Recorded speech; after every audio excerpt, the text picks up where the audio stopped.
Iago, temos moito pendente, verdade? Temos moitísimo que Pois sachar. veña, sen moita presentación, nos cachosa, como estás, moi boas? Moi boa tarde, fíxome gracia o símil aí de moito que sachar. Pois veña, imos desbrozar un pouquinho e a ver, que preguntas nos foron chegando. Mira, como cada xoves pola mañá facemos aí Nusca máis un repasiño das consultas que temos pendentes. Sí. E díxome aquí Nusca que a semana pasada buscábamos contestar a unha consulta dun ointe. A muller chegou á casa e dixo, é que creo que non respondín o que me preguntaba, porque respondeu máis cousiñas que lle poden servir ao ointe. Entón imos repasar esa consulta, a ver que te queres. Sí, porque me apetecía máis, dixo, guai, é que lle deixen sin contestar realmente a pregunta a este ointe, a ver. Este ointe dicíanos, como sei cando se sacan as cenorias? Eu vexo as fora da terra con moita rama, pero ao tirar o que sae é menos do medio tubérculo. Sacareinas demasiado cedo? Claro, a pregunta estaba ben expresada e contou unha verdade. A resposta é outra, vou a dar agora. Mira, a zanahoria é verdad que é unha raíz que crece para debaixo, co cal non podemos botarlle demasiado nitrógeno cando fagamos a sementeira. Cando sementamos zanorias, se a terra está de haber plantado outras cousas, incluso sin botarlle nada, porque se lle aportamos calquera tipo de estiércol, o estiércol é moi rico en nitrógeno, e a zanahoria vai sair a facer solo ramallada de arriba, porque o nitrógeno, como digo moitas veces, é o que crea as follas. Válenos para verduras, válenos para lechugas, cousas que queiramos comer a folla. Pero neste caso, se lle botamos as zanorias, vai a deixar de facer raíz e vai a botar follas fora. E a segunda cousa que lle quero aconsellar é que cando plantemos unha zanahoria, cando a sementemos, que as zanorias non se deberían de trasplantar, sufre moitísimo e a raíz vaise en ramas por donde pode. Entón, pero cando a sementemos, temos que procurar que o terreno estea durante 7 ou 8 meses moi solto, o sea, que se o terreno é duro, que se compacte ca chuvia, o que temos que facer é mesturar, por exemplo, a nosa terra con a mitad de area de canteira, porque nutrientes non é que lle fagan falta moitos, e ca area vamos a conseguir que a terra non se compacte, porque a raíz ten que medrar sin encontrar obstáculos, e se se encontra nun terreno duro, ou se se encontra cando está crecendo con unha pedra, un pau ou algo así, vai a quedar pequeniña, raquítica, ou vai a ramificar en varias raíces e quedan as zanorias esas feuchas, non? Que para comer valen igual, pero claro, neste caso non era o que me preguntaba o oyente, e quedo máis tranquila así. Perfecto, seguro que é fenomenal, contento tamén pola resposta. Mais, Iago? Por aquí dinos Mercedes que non sabe porque as súas pereiras non lle dan froito, solamente lle deron os primeiros anos. Dinos tamén que collen moito moteado e non sabe se iso pode influir nesa pouca proliferación de froitos. Sí, por supostísimo que si. Mira, se me di que ten o moteado, se é un avance tremendo, porque xa non teño que imaginar, non? O sea, ela sabe o que é o moteado, é o que en Galicia lle chamamos tamén a sarna. A sarna é un tipo de fungo que lle ataca sobre todo aos frutales de pepita, o sea, separamos os frutales en dúas familias grandes, uns son os de cuña, que teñen solo unha cuña, e os outros son os de pepita, que son perales ou masanseiros, non? Que teñen varias cuñiñas en dentro, digamos. É moi común aquí en Galicia, non podemos deixar a Buenaventura porque cada ano vai a ser máis problemático e non se erradiquen por el solo, sempre vai a ir a máis. Entón aí vai un batallón de consellos para que faja. Os perales, bueno, non sei se era un peral ou un masanseiro, un peral. Os perales van a tirar ca folla cando chegue o otoño, cando empece a vir o frío, non? Tan pronto lle caen todas as follas, esas follas non as pode deixar degradar no chan, porque teñen hongos, e os hongos van a quedar no chan, co cal van a proliferar. Entón, cando caen as follas, retirámolas todas nunha bolsiña de basura e tirámolas á basura, non se poden compostar. A segunda cousa é que a finales, o sea, antes de que empece o inverno duro, cando empece a despertar o árbol, cando empece a botar as gemiñas, as primeiras yemas de querer empezar a botar as primeiras follas, temos que tratar con oxicloruro de cobre, o sea, cobre, que lle pidan cobre no sitio de confianza, que xa han de saber o que lle botar, ten que ser un tratamento preventivo. Entón, vamos a botar o cobre esas dúas veces, unha antes de que empece a dormir e outra cando empece a despertar o árbol antes da primavera. E xa despois, na primavera, coidado co coaje das flores, vamos a aplicar purín de ortiga, mesturado non, combinado semana sí e semana non, con cola de cabalo ou con purín de bueno, que dixen ortiga, eso, Ortiga, purín de ortiga ou purín de cola de cabalo ou de cosión. Manter o tratamento casi hasta que as pegas estean grandes como para empezar a comer, porque, bueno, co tempo vai a conseguir eliminalo, pero é algo que leva tempo. Aí, Cata, porque parece que estamos na consulta do médico, pero na consulta de Nusca, non? Sí. Imos manter o tratamento unos decir. Sí, Non deixalo antes de tempo, Agora non hai problema. firmanos a Agora, receita. sí, que si vou firmar Pero a mira, receta. a súa letra sí que se entende, non? Sempre se dicía que a dos médicos, non? Así, claro, Pois, no, se a miña comparas esta redondiña. letra de Nusca coa de Proupin, que hai unha diferencia. Sabes que pasa? Que eu son unha persona manuscrita, ainda son halógena e analógica. Halógena. As dúas cousas teñen significado, Sí. Despois, o sea, halógena e analógica neste sistema tan avanzado que temos as Esta é unha tecnologías, letra non? moi clariña, sí. Si necesito porque eu son de manuscritos aínda. Non teño ordenador, como eso xa cho digo todo. Vaya, Fago todo a man, de verdad, non teño, que maravilla. Máis cousiñas? Pois mira, imos xuntar dúas consultas, porque as dúas nos preguntan polas xudías. A primeira delas, dun oito dun ointe, non sabemos, Sí. dinos, as miñas xudías sempre se enchen de pulgón. Botelle allo fervido, pero desta vez non funcionou. Vale. Como me podo desfacer del? E por outra banda, vou adiantando xa que Gabriela de Boiro mándanos dúas fotiños dunhas xudías que están atacadas por vechiños negros. Xa a sulfatou con leite de bicarbonato, con xabón potásico, en semanas separadas, non todo nin nun día, nin en dous. E aí seguen, que lles podo facer? Vale, mira, primeiro hai que entender o ciclo vital do pulgón. É algo que vamos a ter todo o mundo na horta, é algo que ahora mismo lle está atacando ás xudías todas, de todo o mundo. Entonces, é algo que temos que ir loitando pouco a pouco con el, pero non se pode evitar porque vivimos en un ecosistema. Entonces, o ciclo vital. Os pulgóns vanse a poñer sempre todos na parte máis tierna que teña a planta. Antes da primavera vais a poñer nos brotes tiernos de masanseiras e pereiras, e agora xa neste tempo van a ir a atacar as xudías, aos tomates, as berenjenas, pero sobre todo as xudías, porque lle son moi tiernas. E a xudía sempre está botando os caracoliños novos. E neses caracoliños novos que ten a xudía é onde os pulgóns se instalan, porque as súas fibras son moi fáciles de penetrar ca súa boca, entón poden acceder moi ben ao sumiño que ten a xudía por dentro.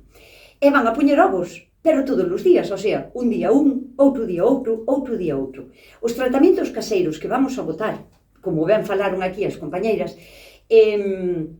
son tratamentos que van a atacarlle directamente aos pulgóns adultos, porque son os que teñen o exoesqueleto como dado a volta e teñen como unha grasiña superficial que cubre todo o seu corpo.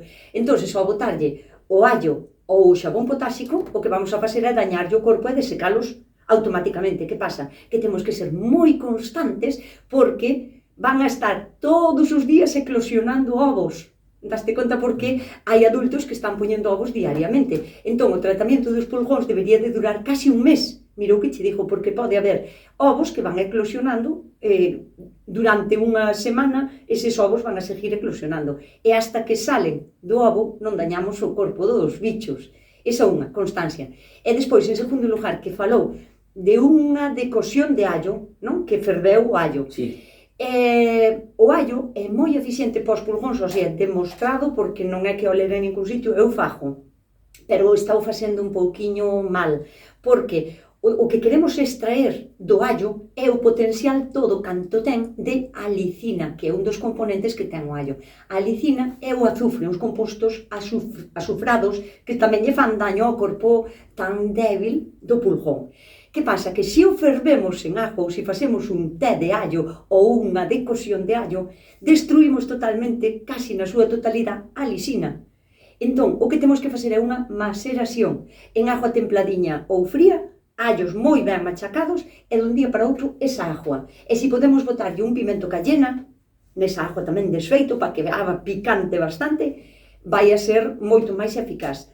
E directamente ese líquido ao día seguinte colámolo ben, filtrámolo e botamos aos pulgóns. Aseguroche que morren no momento. Pero, ollo, os ovos non. Siguen eclosionando, abrindo cada día. Por iso hai que ser como moi constantes. Tamén me dixestes que botou leite con bicarbonato, neste caso non é para tratar eso, non é para tratar o pulgón. O que si lle recomendo é iso, pois seguir con constancia. Sabón, allo, vinagre blanco de limpieza ou aceite de nin, que son as 4 cousas máis fabulosas que hai para tratar o pulgón. Pois veña, moita paciencia e constancia, sobre todo, amigo, amiga, para tratar este tipo de problemas. Máis dúbidas que teñen os ointes, Iago? Pois por aquí outra consulta de Gabriela de Boiro que nos di por que a planta de cabaza produce máis flores macho ca hembras. Mira, é por un mal desarrollo da polinización. O sea, se non poliniza ben, a planta pode decidir, pois fai moito frío, pois non me van a ir arriba as flores, pois decido non botar flores macho e femia, porque non lle van a ir arriba. Estamos tendo moita fluctuación, tanto nas temperaturas como non hai constancia en humedad.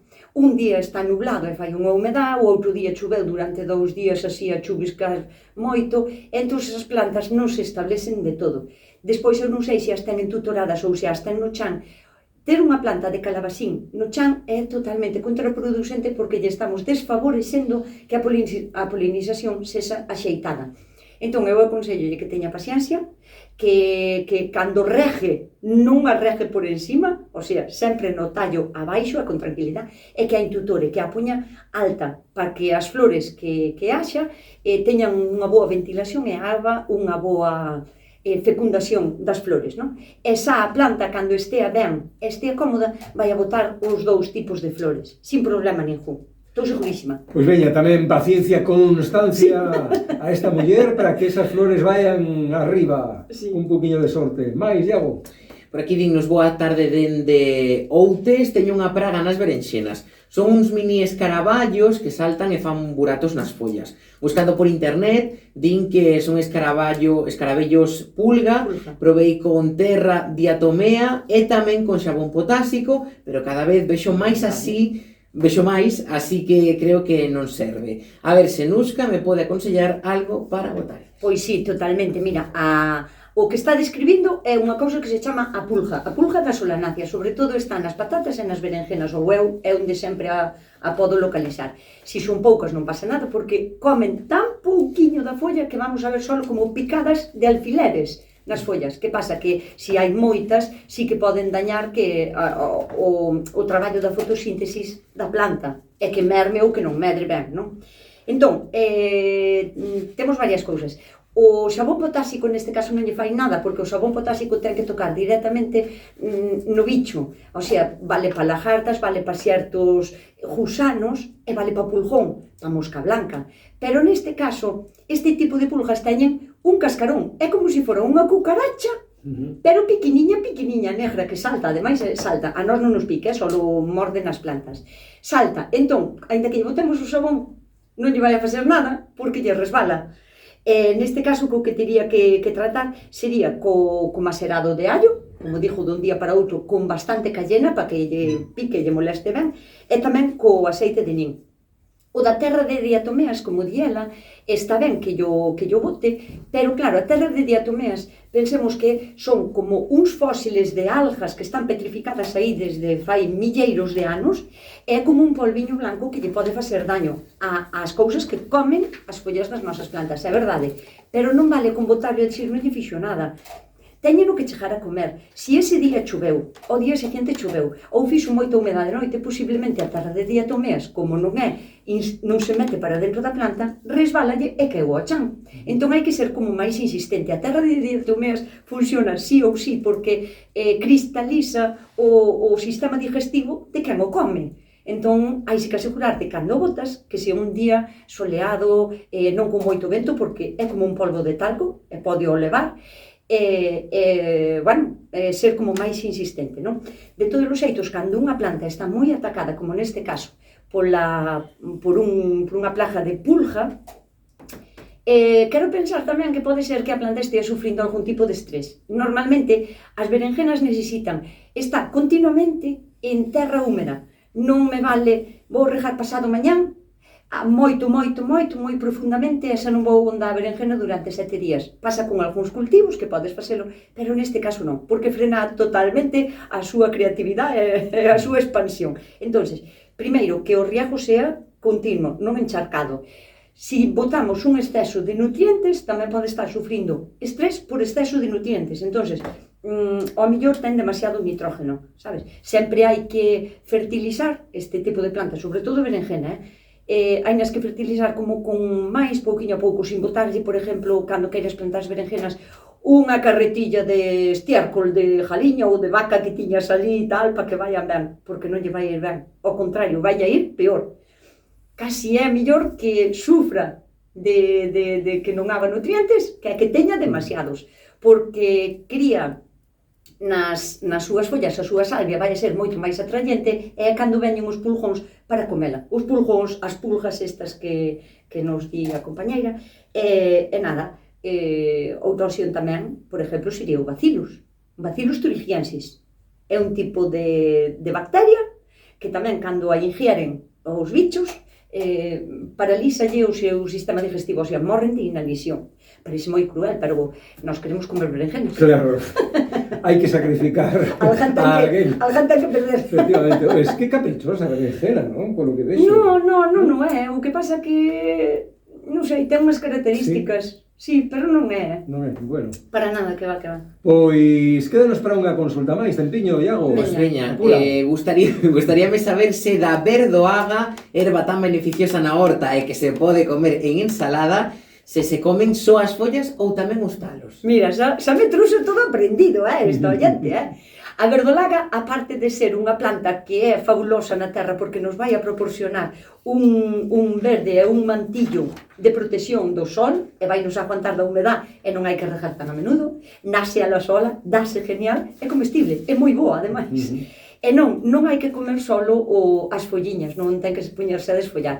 É verdad que se colles os tallos máis tiernos, vai a estar máis tierna. Podelas saltear directamente con un dente de allo e salteala directamente. Se colle o que é a parte un pouquiño máis dura, que é como un cañoto tirando a rojizo, teñe que dar un fervor. Dalle un fervor de 1 minuto e despois si, pois salteala en tortillas, en ensaladas, incluso cruda podes comer un pouco tamén. Así que, avante toda. Pois veña, ata aquí chegamos, hoxe é a semana que ven máis. A semana que ven máis. Temos moito pendente. Si, pois nada, aquí estaremos. Pois ata a semana que ven, a Luz Cachusa e a vos dicirvos que agora chega o tempo de información e que temos aínda por diante 2 horas neste espazo, neste programa a tarde, na Galega.